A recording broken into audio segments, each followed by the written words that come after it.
샬롬, 최명준 목사의 푸른 초장입니다. 오늘은 요한계시록 2장에 대해서 말씀을 드리겠습니다.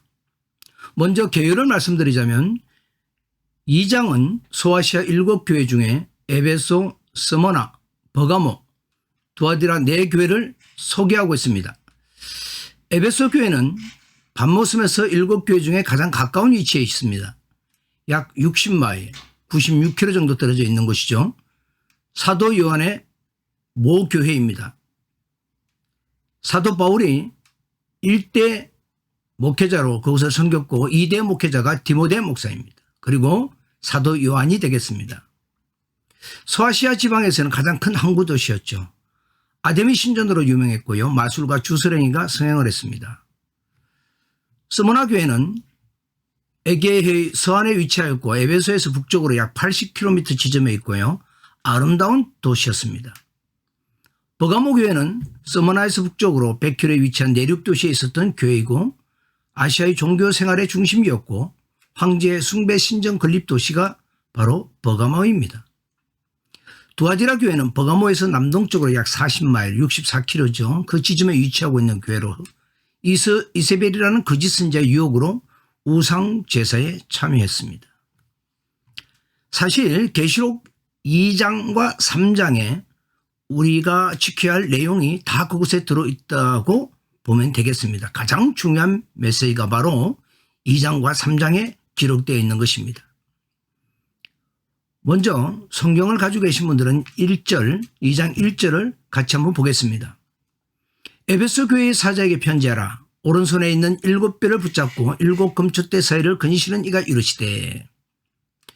에베소 교회는 진리는 보수했으나 사랑을 잃어버린 교회였습니다. 요한이 유배되기 전까지 섬긴 교회가 바로 에베소 교회인데요. 요한은 우리가 사랑의 사도라고 말합니다.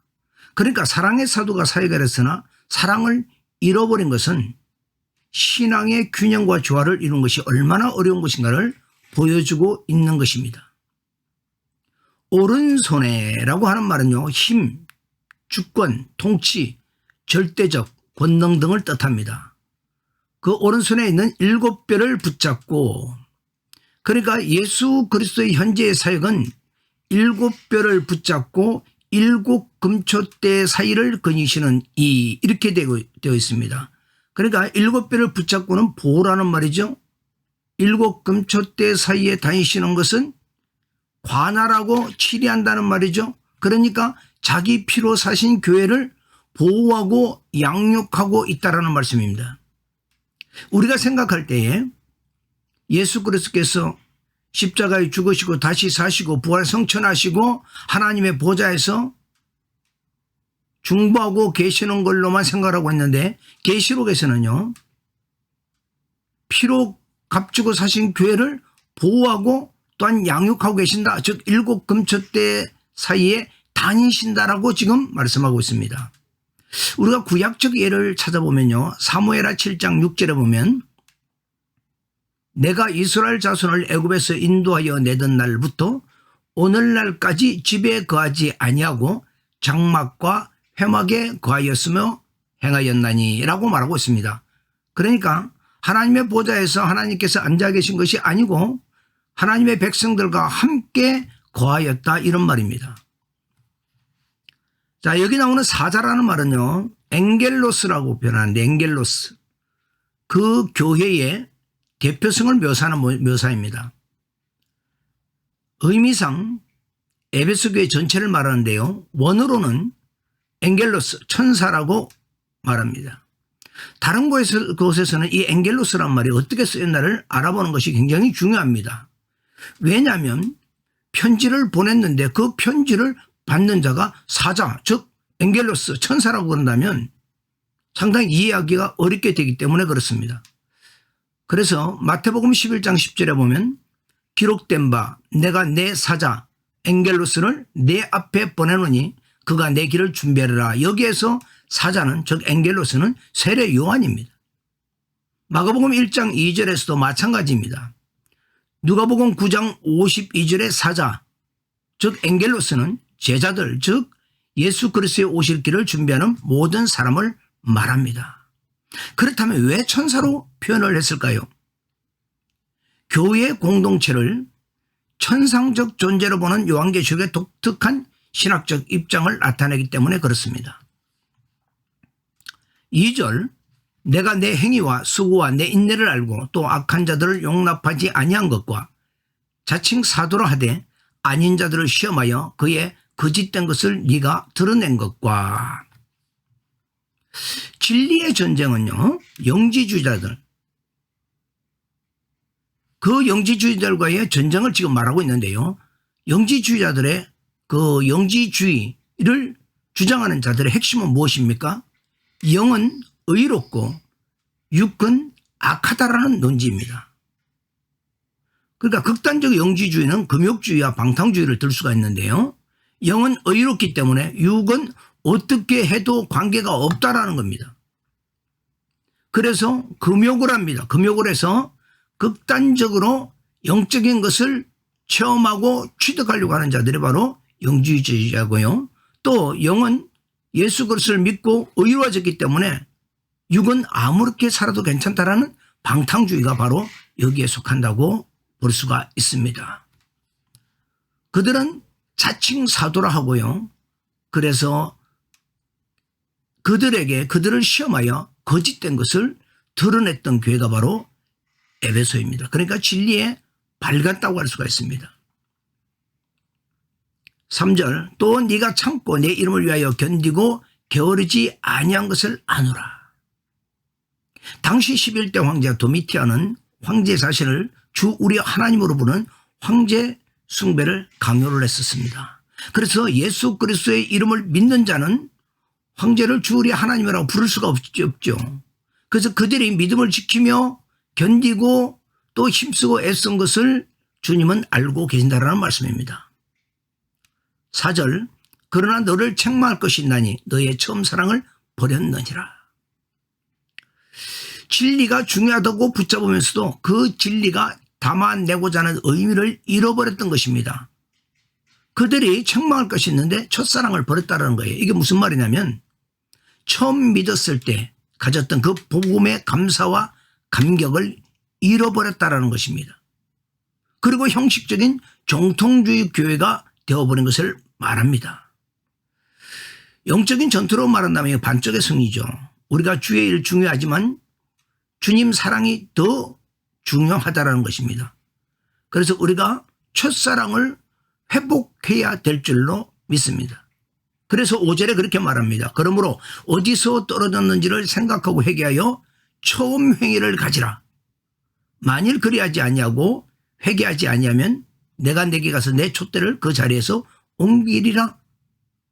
어디에서 처음 그 감격과 감사가 떨어졌는가? 그 믿음이 떨어진 원인을 곰곰이 생각해 보라.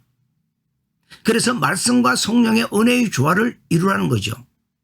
우리는 그렇습니다. 처음 가졌던 신앙의 감격을 회복해야 합니다. 여러분도 어떻습니까?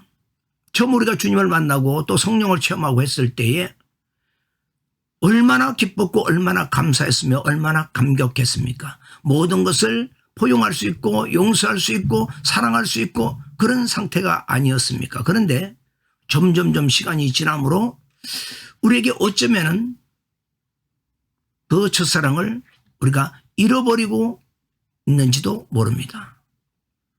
만약 그렇다면 우리가 회개해야 될 줄로 믿습니다. 그래서 회개라고 하는 것은 무엇입니까? 미련 없이 단번에 즉각적으로 그 행위에서 돌이키는 것을 말합니다. 그래서 회개하지 아니하면 어떻게 된다는 것입니까? 내 촛대를 그 자리에서 옮기리라. 즉 성령의 임재가 없어진다라는 말입니다. 우리가 역사적으로 볼 때 부흥의 불길은 예루살렘에서 안디옥으로 건너가게 되고 안디옥에서 로마로, 로마에서 독일로, 독일에서 영국으로, 영국에서 미국으로, 미국에서 한국으로, 한국에서 중국으로 이렇게 서진하고 있는 것은 사실입니다. 그래서 우리가 아직도 늦지 않았다고 생각을 합니다. 우리 대한민국의 모든 그리스도인들이 다시 한번 부흥의 불길을 체험해야 될 줄로 믿습니다. 우리가 회개하고 돌이켜서 하나님의 말씀으로 돌아오고 그 첫사람을 회복한다면 다시 우리 10년 가운데 또 우리 대한민국 가운데 부흥의 불길이 일어날 줄로 믿습니다. 6절 오직 내게 이것이 있으니 네가 니골라당의 행위를 미워하는도다. 나도 이것을 미워하노라. 니골라당이란 말은 굉장히 좀 중요한 의미가 있습니다. 사역자로 활동을 하다가 거짓 교사로 변질된 사람이 누구냐? 니골라입니다. 이 니골라라는 말을 풀어보면요. 니콜이란 말이고 점령하다 플러스 라라는 말은 라오스, 저 백성, 백성들의 마음을 점령하다는 뜻입니다.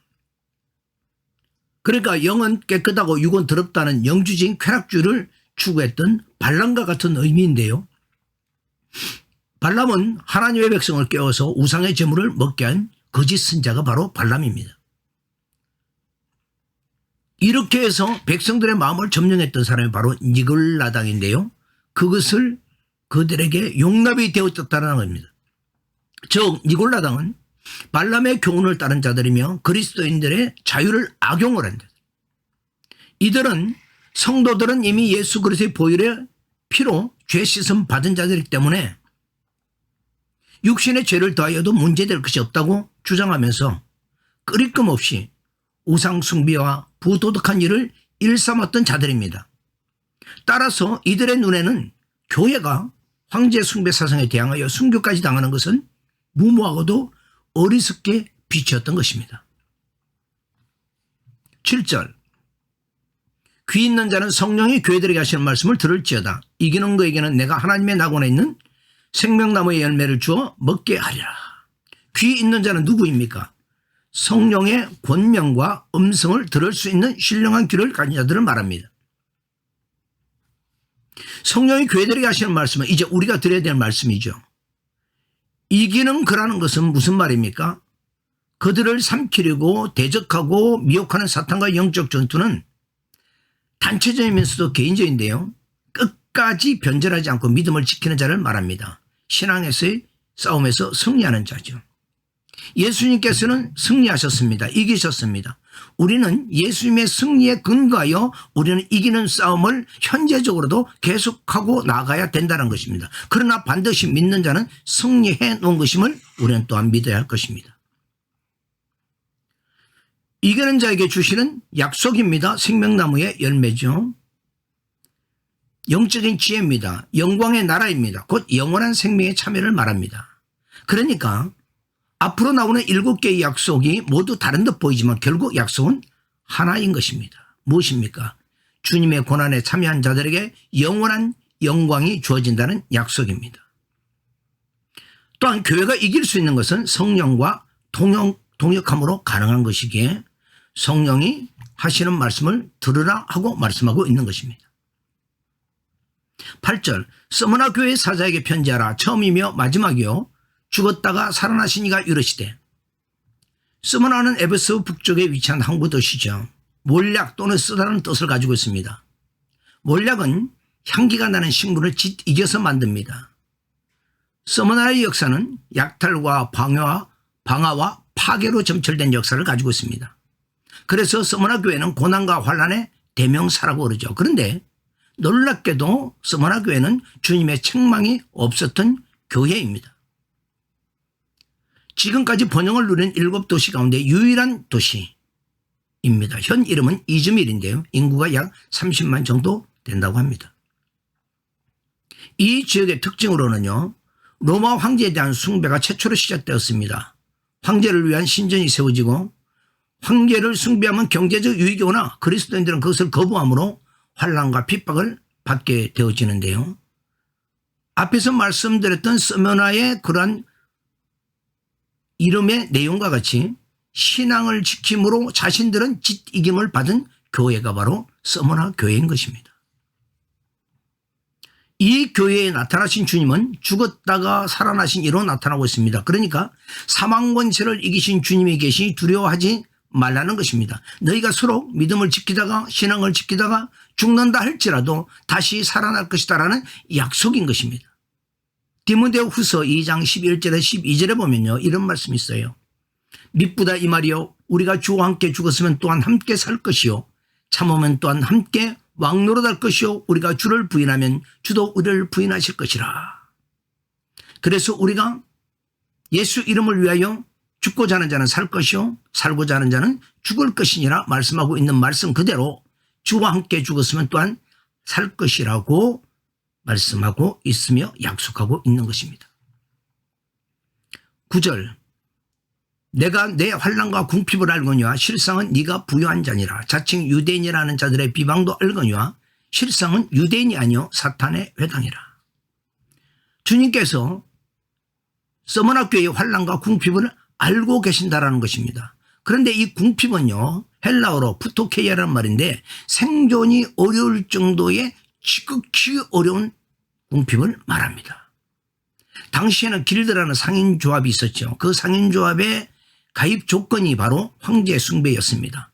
황제를 주 나의 하나님으로 고백해야 가입할 수가 있었고 또한 물건을 사고 팔매도 이 말을 해야만이 상행위가 가능했기 때문에 그리스도인들은 그것을 하지 않았기 때문에 얼마나 궁핍에 시달렸겠습니까? 그런데 주님이 보실 때 실상은 네가 부유한 자다. 헬라어로 플루시오스라는 말인데 지금 환난과 궁핍을 당하지만 영적으로는 부유하다라는 사실입니다. 즉 현실적으로는 다른 것은 다 이렇다 할지라도 믿음으로 그리스도를 소유함으로 영원히 이어지는 영적인 부유를 소유했음을 말하고 있습니다. 골로새서 2장 3절에 보면 그 안에는 즉 그리스도 안에는 지혜와 지식의 모든 보화가 감추어져 있느니라. 빌립보서 3장 7절에서 9절에서 말씀하고 있습니다. 그러나 무엇이든지 내게 유익하던 것을 내가 그리스도를 위하여 다 해로 여길 뿐더러 또한 모든 것을 해로 여기면 내 주 그리스도 예수를 아는 지식이 가장 고상함을 인함이라.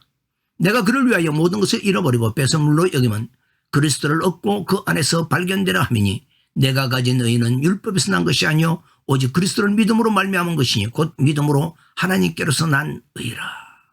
그러니까 이것입니다. 예수 그리스도를 아는 지식이 가장 고상하고 또한 가장 부요하다라는 것입니다. 이것은 누가 뺏을 수도 없는 것이고 뺏기지도 말아야 될 것입니다. 또한 사탄의 회당이라는 말은 무엇입니까? 서머나 지역의 유대인들이 사탄의 사주를 받아 복음과 교회를 박해한 것을 말합니다.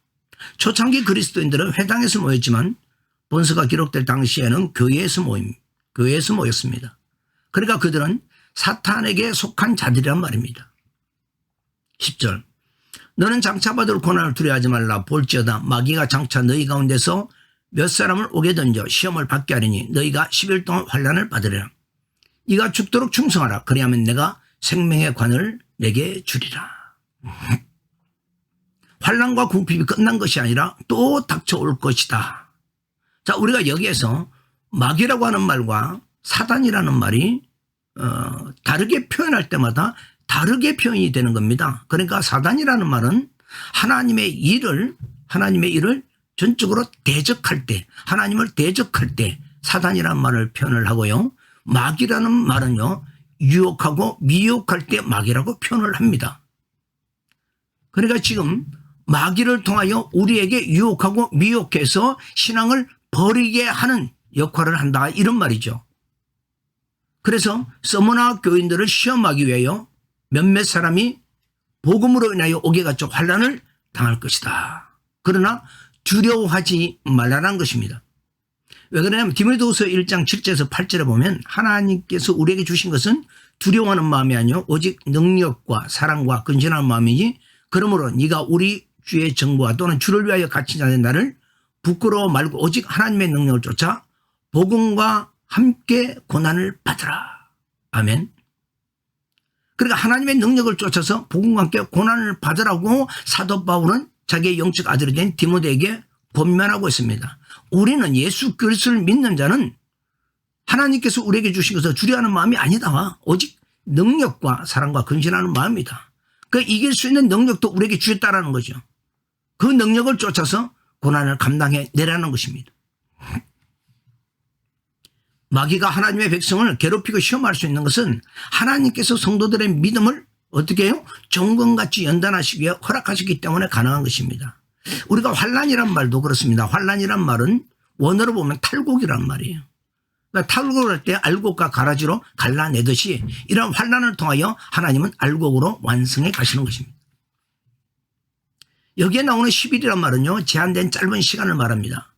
환난은 짧은 기간이지만 주님과 함께 왕노릇하는 기간은 뒤에 나옵니다만은 1000년입니다. 1000년은 상징적 의미로 영원이라는 말입니다. 그러니까 우리가 이 믿음을 지키다가 죽는다 할지라도 죽음을 통한 승리, 곧 이것이 복음의 비밀인 것입니다.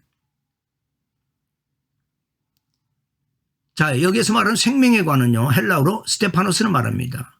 경기를 마친 최종 승리자에게 씌워주는 화관을 말하는 것이죠. 그래서 이 이후로 4장에서 20장까지는 무엇이 승리이며 누가 진정한 승리자인가를 보여주는 것입니다. 당시의 환난을 잠깐 언급해드리면요, 네로의 핍박을 예로 들자면 역청에 말아서 사람을 촛불로 대용했었고요, 굶주린 야생동물의 밥이 되게 했고요,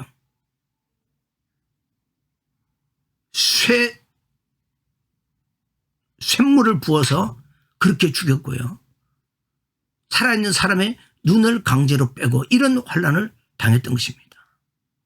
그 엄청난 환난을 당함에도 그때의 스무나 교회의 성도들은 주님을 배반하지 아니하고 정절을 지켜서 믿음을 지켜왔다는 것입니다.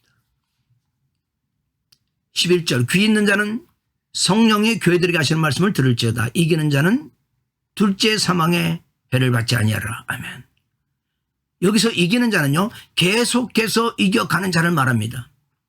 한번 시험이 오고 유혹이 오고 환난이 오고 핍박이 올 때 그것으로 한 번 이기고 마는 것이 아니라 계속하여 사단은, 마귀는 떠나지 아니하고 계속하여 싸움을 걸어옵니다. 영적 전투를 걸어옵니다. 거기에서 계속하여 이기는 자, 이것을 말합니다. 그래서 끝까지 그리스도에게 충성한 자, 이것을 우리는 이기는 자라고 말하고 있습니다. 둘째 사망은요, 영원한 불못에 들어가는 사망을 말합니다. 몸이 죽는 첫째 사망에는 받을 수가 있을지라도 둘째 사망, 곧 불못에는 받지 않을 것이다. 약속의 말씀을 주고 계십니다. 12절, 버가모 교회의 사자에게 편지하라. 좌우의 날성금을 가지신 이가 이르시되. 버가모 교회는 황제 숭배를 꽃피운 도시입니다. 로마 정부의 행정수도로 위탁되었죠. 버가모는 게르나라는 뜻을 가지고 있습니다. 사탄의 위가 있는 곳이었고요, 우상숭배 총본부와 같았습니다. 그러니까 우상과 또 권력과 결혼했다, 함께 했다, 이런 말이죠. 그 버가모에는 제우스 신의 신전과 아테네 여신의 신전과 디오니소스 신의 신전 외에 특히 뱀 모양의 의술의 신 에스큘라피우스 신의 신전이 있었습니다. 또한 로마 황제 아구스트를 숭배하는 신전도 있었습니다. 온갖 신전이 가득했던 곳이 바로 버가모입니다. 신전에 둘러싸여 있다고 해도 과언이 아니죠. 도시의 상징물은 바로 칼이었습니다. 그러니까 총독이 칼의 권한을 가지면서 육신의 생명을 주관하지만 삶과 죽음에 대한 궁극적 권한은 그리스도에게 속해 있음을 지금 말하고 있습니다. 그래서 좌우의 날성금을 가지신 이로 나타나고 있는 것입니다. 좌우의 날성금은 복음의 양면성을 말합니다. 생명의 말씀과 심판의 기능이 있죠. 우리가 구원받지 못한 사람은 심판을 받는 것과 같습니다. 로마 홍수 때도 구원받는 8명이 있다면 나머지는 전부 심판을 받았죠. 그래서 이 의미는 로마가 세상을 심판하는 것이 아니라 그리스도께서 악한 자를 심판하시는 최종적 권한을 가지고 있다는 의미로 날성금을 가진 이로 나타나고 있습니다. 13절, 내가 어디에 사는지를 내가 아노니 거기는 사탄의 권자가 있는 데라. 네가 내 이름을 굳게 잡아서 내 충신의 증인 안디바가 너희 가운데 곧 사탄이 사는 곳에서 죽임을 당할 때에도 나를 믿는 믿음을 저버리지 아니하였도다. 황제 숭배와 우상 숭배의 본산지임에도 그들은 믿음을 지킨 사람들이 있습니다. 사탄의 권자라고 하는 것은요, 버가모 교회가 있는 곳에 자리에 온갖 신들과 로마 황제의 신전들이 있었습니다. 그러니까 버가모 교회가 많은 우상들과 온갖 신전들과 신전들에 둘러싸여 있다고 보는 것이죠. 그곳에서 그곳에서 그래도 충성된 증인이 있었습니다. 주님의 이름을 위하여 싸우는 사람이 있었는데 바로 누구냐? 안디바였습니다. 안디바. 이 안디바는요, 이 이름의 의미를 알면 지금 현재 우리가 2000년의 시간이 지난 이 시점에도 좀 가슴이 뭉클하게 됩니다. 왜냐하면 이 안디바라는 이름은요, 헬라어로 안티파스라는 이름입니다. 그러면 이 말이 의미가 무엇이냐? 안티라는 것과 파스라는 이름으로 분리가 됩니다. 안티라는 것은 무엇에 반대하다는 부정적 의미를 가지고 있는 말이죠. 그 다음에 파스라는 것은 동일시하다, 긍정적 의미를 가지고 있습니다. 그러니까 이 안디바라는 버가모 교회의 지도자는요, 예수 그리스도를 고백하는 이라는 동질성을 가지고 그리스도의 원수의 세력에 대해서는 반대를 했다 이 말이죠. 그러니까 믿음에서는 내가 아멘이요, 믿음이 아닌 것에는, 복음이 아닌 것에는 내가 적극적으로 반대했다라는 겁니다. 그런데 그를 그냥 내버려 둘 리가 있겠습니까? 죽음을 당했다라는 겁니다. 그래서 죽음으로써 끝까지 아닌 것은 아니다, 복음의 진리가 아닌 것은 아니다라고 시인하며, 복음의 진리가 아닌 것은 아니다라고 하며, 복음의 진리인 것은 복음의 진리에서는 아멘이다 하며 끝까지 믿음을 지킨 사람이 바로 안디바였던 것입니다. 이 사람을 주님께서 아시고 이렇게 믿음을 인정해 주고 있는 것입니다. 그래서 우리는 전투하는 지상의 교회들은 주님께서 몸소본을 보이신 고난, 즉 죽으심을 통한 승리라는 패턴을 따라가야 합니다. 세상적 논리를 따라가는 것이 아닙니다. 우리는 세상에서는 힘 있는 자를 따라갑니다. 또한 다수가 가는 곳을 따라가야 된다고 그렇게 말을 합니다. 아닙니다. 우리는 무엇을 따라가야 됩니까? 진리를 따라가야 되고, 복음의 진리를 따라가야 되고, 믿음을 따라가야 되고, 예수 그리스도를 따라가야 합니다. 이것이 우리가 따라가야 하는 원리가 되고 법칙이 되는 것입니다. 정인에 대해서, 우리가 정인이나 증거에 대해서 잠깐 말씀을 드리면요, 계시록을 통해서 교회들에게 하시고자 하는 말씀을 한마디로 요약을 하면 내 충성된 증인이 되라는 말입니다. 계시록을 통해서 수많은 환상을 보여주시고, 또 하나님의 심판을 보여주시고, 또 하나님께서 위로하시고 격려하시는 모습들을 우리는 보게 됩니다. 이것들이 전부 다 무엇입니까? 내 충성된 증인이 되라, 이 말입니다. 그래서 요한은 1장 9절에서 하나님의 말씀과 예수의 증거로 인하여 유배되었고, 6장 9절에도 마찬가지 말씀입니다. 11장 7절에도 정인의 사명을 감당하다가 죽임을 당한 두 증인이 등장을 합니다. 12장 11절에서는 여러 형제가 어린 양의 피와 자기의 증거하는 말을 인하여 저를 이겼다고 말씀하고 있고요.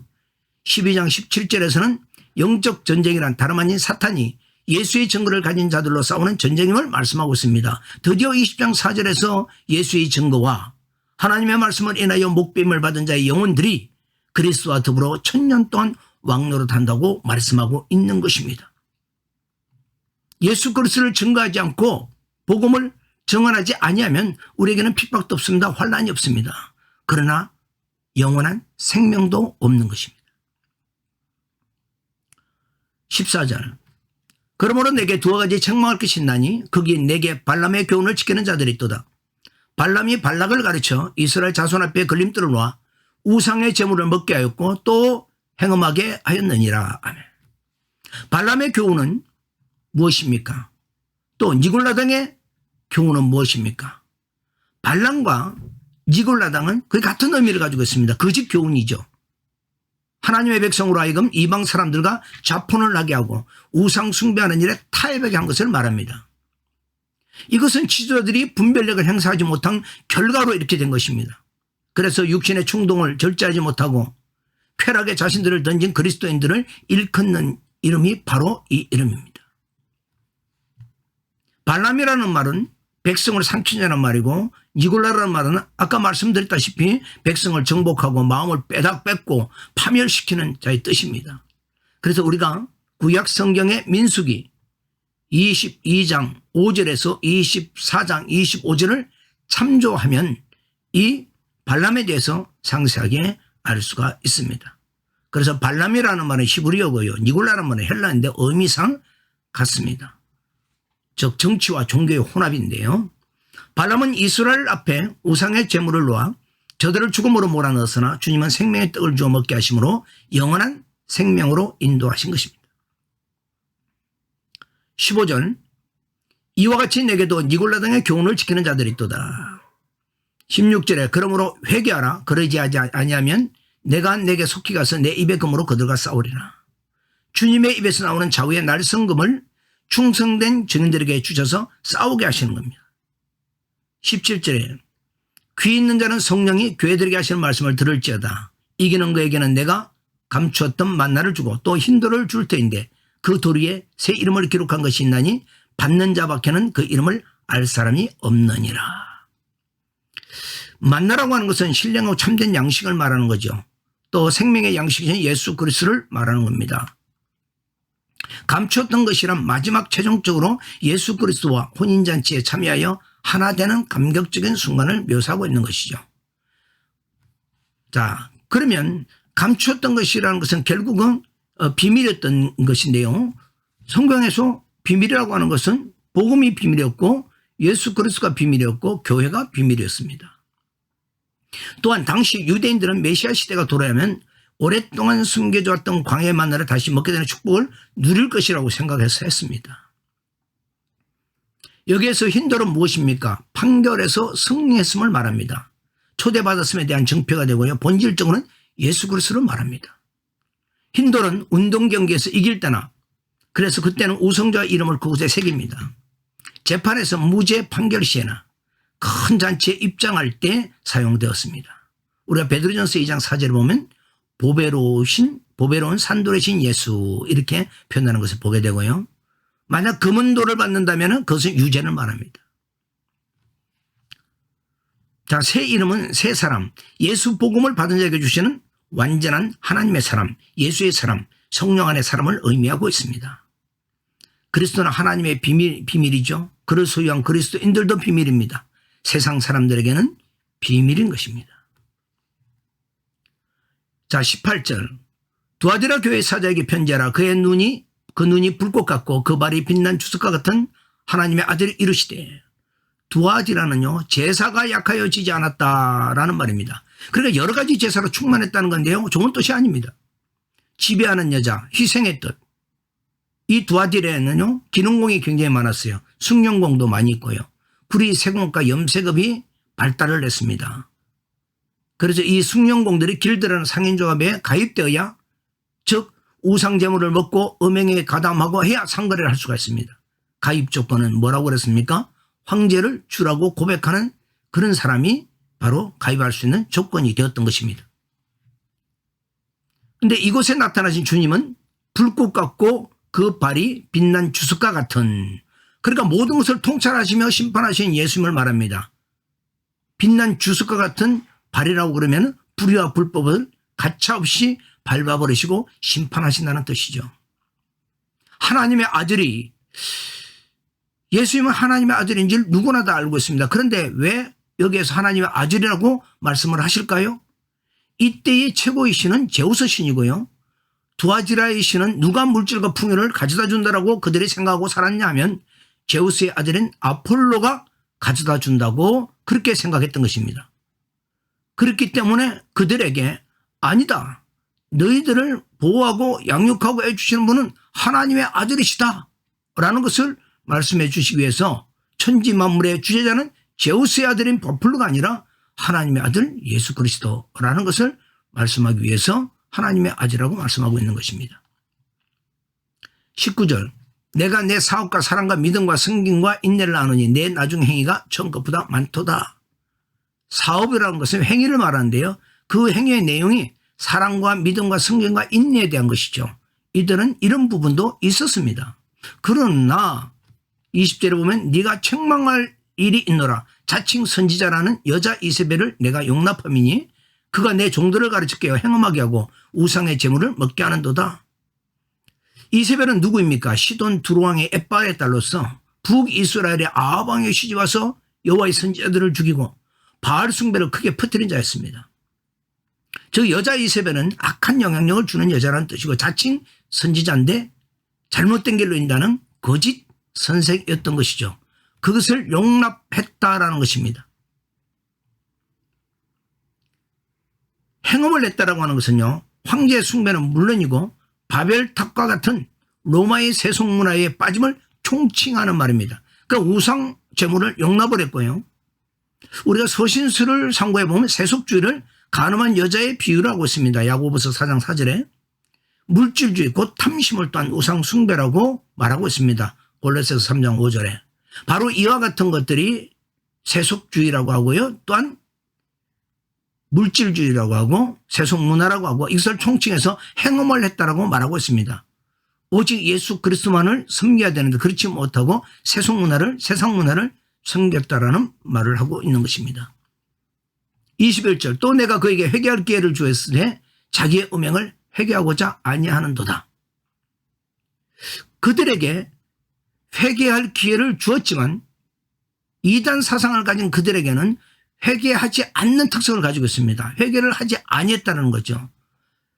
주께서 회개를 원했던 것은 그들을 구원하고자 함이었는데 그들은 결코 구원의 대리에 합류하지 못했습니다.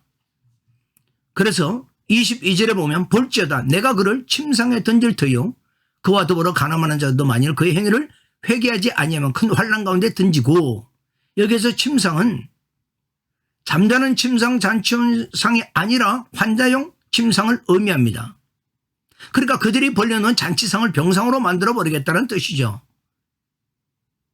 우리가 열왕기하 9장 33절에 보면 이세벨은 결국 개의 먹이가 되게 됩니다. 23절 또 내가 사망으로 그의 자녀를 죽이니 모든 교회가 나는 사람의 뜻과 마음을 살피는 자인 줄 알지라 내가 너희 각 사람의 행위대로 갚아주리라. 아멘. 그러니까 그의 자녀를 죽인다는 말씀은요. 이세벨의 교훈과 가르침을 따르는 모든 자를 말합니다.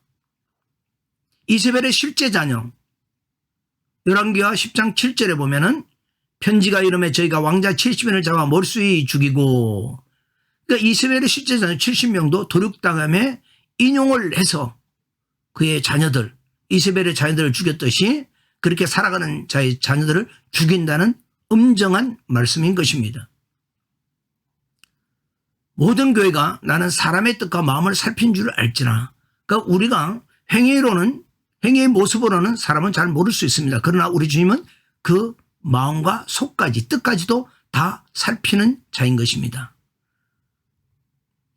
24절에 두 아들에 남아있어 이 교훈을 받지 아니하고 소위 사탄에 기분 것을 알지 못하는 너에게 말하노니 다른 짐으로 너에게 지울 것은 없노라. 아멘. 그러니까 이 교훈을 받지 아니하고 즉 이세벨의 꾀임에 넘어가지 아니한 진리를 보수한 자 진리를 믿고 이겨가는 자 그대로 믿음을 지켜가는 자 그 믿음을 주님 오실 때까지 굳게 잡으라 이런 뜻입니다. 어느 때나 세대들마다 남은 자가 있죠. 렘넌트 사상이라고 하는데 남은 자 사상이라고 합니다. 어느 때나 남은 자가 있다. 사탄의 깊은 곳을 알지 못하는 이게 무슨 말입니까? 사탄의 비밀이라는 뜻인데요. 여자 이세벨 거짓 선지자의 가르침을 따라 우상 숭배의 그 음란한 제전에 참여하는 것을 말합니다. 이것을 비밀이라 하여 이 비밀을 알기 위해서는 이 음란한 제전에 참여해야 한다고 미혹을 했습니다. 그런데 그 사탄의 깊은 것을 알지 못하는 너에게 그 믿음으로만 충분하다. 다른 짐으로 너에게 줄 것이 없다. 이렇게 말씀하시는 거예요. 다만 25절에 너희에게 있는 것을 내가 올 때까지 굳게 잡으라. 이 믿음을 굳게 잡으라. 미혹되지 아니하며 굳게 잡고 있으라. 너희에게 있는 것을 굳게 잡으라. 그리스도에 관한 참된 진리와 소망과 특권을 굳게 잡으라. 너희의 정체성이 무엇이냐? 그것을 굳게 가지고 있으라. 이런 말입니다. 26절 이기는 자와 끝까지 내 일을 지키는 그에게 만국을 다스리는 권세를 주리라. 아멘. 십자가 군병들의 전쟁터는 무엇입니까? 만국입니다. 군병들의 무기는 철장이죠. 무기의 출처는 그리스도입니다. 이 편지의 수신자들은 안식하는 교회가 전투하는 교회입니다. 그렇다면 여기에서 말하는 이제 군병들의 무기는 철장이라는 것은 무엇입니까? 성령의 검을 말합니다. 즉 말씀을 말합니다. 우리가 싸우는 것은 육과 혈로 싸우는 것이 아니죠. 이 싸움에 대해서 11장의 두 정인들을 통하여 보게 될 것입니다. 공격 목표는 상징적으로 바벨론입니다. 적용적으로 말하자면 세상입니다. 물론 그 세상을 다스리고 있는 악한 영을 말합니다. 27절 그가 철장을 가지고 그들을 다스려 질그릇 깨트는 것 같이 하리라. 나도 내 아버지께 받은 것이 그러하리라. 철장이란 말은 시편 2편 9절의 말씀을 인용입니다. 내가 철장으로 저희를 깨트리며 질그릇같이 부수리라. 이것은 메시아 예언을 염두에 둔 거죠. 초림 때 주어진 복음의 권세 플러스 재림의 심판 권세를 말합니다. 예수 그리스도의 그 권세로 말미암아 그들을 깨트린다는 거죠. 이 다스리라는 말은요, 목양하다라는 것이 목양하다. 그러니까 철장이 메시아의 통치를 받아들인 자에게는 목자의 선한 막대기가 되고 거부하는 자에게는 돌도 부서뜨린 철방망이가 될 수 있다라는 양육과 심판의 이중적 의미입니다. 여기 질그릇은 사람을 의미하는 거죠. 고린도후서 4장 7절에 보면 우리가 이 보배를 질그릇에 가졌으니 복음을 질그릇에 가졌다는 의미입니다. 이는 능력의 힘이 큰 것이 하나님께 있고 우리에게 있지 아니함을 알게 하려 함이라. 28절 내가 또 그에게 새벽별을 주리라. 새벽별은 그리스도의 별명입니다. 그리스도의 떠오르는 권세와 통치의 이미지. 별은 예수님 안에서 성취되기 시작한 메시아의 통치를 대표하는 것이죠. 이것은 그 어둠 속에 있는 자들에게 소망의 빛을 의미합니다. 즉 구원을 의미하죠. 29절 귀 있는 자는 성령의 교회들에게 하시는 말씀을 들을지어다. 교회는 주님께서 승리해 놓으신 그 승리에 근거하여 성령의 도우심을 받아 주님 재림하실 때까지 이기는 삶을 살아가야 함을 말씀해 주고 있는 것입니다. 교회라 하지 않고 교회들이라 하면 지상에 존재하는 모든 교회를 말하고 있는 것입니다. 적용적으로 말하면 지금 이 방송을 듣고 있는 모든 그리스도인들, 예수 그리스도를 구주로 믿고 있는 모든 이들에게 주시는 하나님의 말씀인 것입니다. 오늘은 여기까지 하겠습니다.